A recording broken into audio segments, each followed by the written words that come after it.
સમાચાર જામનગરથી, જ્યાં ધ્રોલ નગરપાલિકામાં વિપક્ષ હવે મેદાને છે. જનતાની જે સુવિધાઓ છે એને લઈ અહીંયા વિપક્ષ મેદાને ડિજિટલ સુવિધાને લઈ રજૂઆત કરવામાં આવી. વેરો ભરવો, ઓનલાઈન પેમેન્ટ સિસ્ટમની માંગ કરાઈ. યુપીઆઈ અને ક્યુઆર કોડથી ચૂકવણી કરવા રજૂઆત થઈ. નાગરિકોને ધક્કામાંથી મુક્તિ અપાવવા વિપક્ષી નેતા સક્રિય થયા. જન્મ મરણના દાખલા ઓનલાઈન મળે તેવી માંગ કરી નગરપાલિકાની સત્તાવાર વેબસાઇટ વિકસાવવા પણ રજૂઆત થઈ. પાણી અને સફાઈની અરજીઓ ડિજિટલ કરવાની પણ માંગ કરાઈ છે.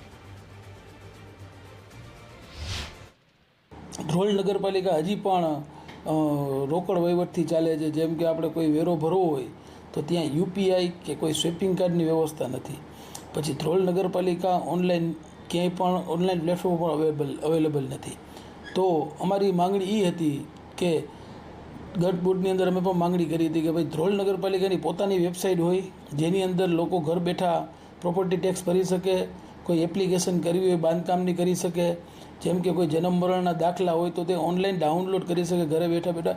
એવી અન્ય ઘણી બધી સગવડો છે જે ઓનલાઈન નગરપાલિકા આપી શકે, પણ ધ્રોલ નગરપાલિકા હજી સુધી ડિજિટલાઇઝેશન તરફ વિચારતી નથી. તે માટે અમે ધ્રોલ નગરપાલિકાના શાસકોને ધ્યાનમાં મૂક્યું કે ભાઈ આ રીતનું અત્યારે દેશ આખામાં જો ડિજિટલાઇઝેશન થતું હોય ને ધ્રોલ એમાંથી કેમ બાકી રહી જાય.